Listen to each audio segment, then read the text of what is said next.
Television crime dramas love the drama of an autopsy. They show a dimly lit room, a weathered detective, and a pathologist who looks at a body for 5 seconds before declaring the exact second a crime occurred. But Hollywood magic isn't real science. In the real world, a forensic autopsy is a highly regulated medical and mathematical inquiry. The human body is an unbiased archive of its own final moments, and it yields its secrets to physics, pathology, and chemistry. Today, we are stepping inside a real forensic autopsy suite to look at the precise science used to determine the cause, manner, and exact time of death. Before a medical examiner picks up a scalpel, they must establish a strict legal framework known as the Triumvirate of Death. Mixing these terms up in a court of law can ruin a case.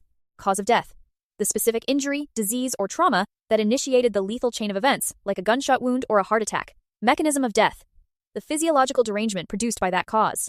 If the cause is a gunshot wound, the mechanism might be exsanguination, meaning the body bled out. Manner of death: the legal classification of how the death came about. Globally, there are only 5 possibilities: natural, accident, suicide, homicide, or undetermined. An autopsy begins on the outside. Technicians scan every square inch of clothing and skin, collecting trace evidence, mapping defensive wounds, and logging injury trajectories. Only then does the internal examination begin. The primary procedure is the classic Y-incision, stretching from each shoulder to the breastbone and down to the pubic bone. Pathologists generally use one of 2 methods to examine what lies beneath. The Ghon technique: removing organs en masse as interconnected systems to see how trauma traveled between them.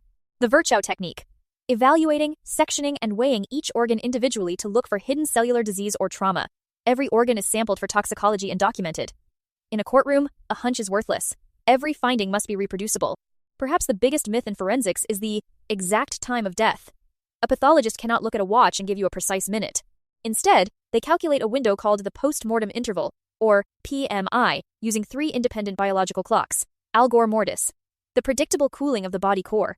Under standard conditions, a body cools at a mathematical rate of roughly 1.5 degrees Fahrenheit per hour until it matches the ambient temperature. Rigor mortis: when life processes stop, the body depletes its cellular energy, known as ATP. Without ATP, muscle filaments lock tightly together, causing a chemical stiffening that peaks between 12 and 24 hours before naturally breaking down. Livor mortis: the gravitational settling of the blood. If a body remains on its back after death, blood pools in the lowest points. If an investigator finds a body face down, but the blood is permanently pooled on its back, chemistry proves the body was moved hours after death.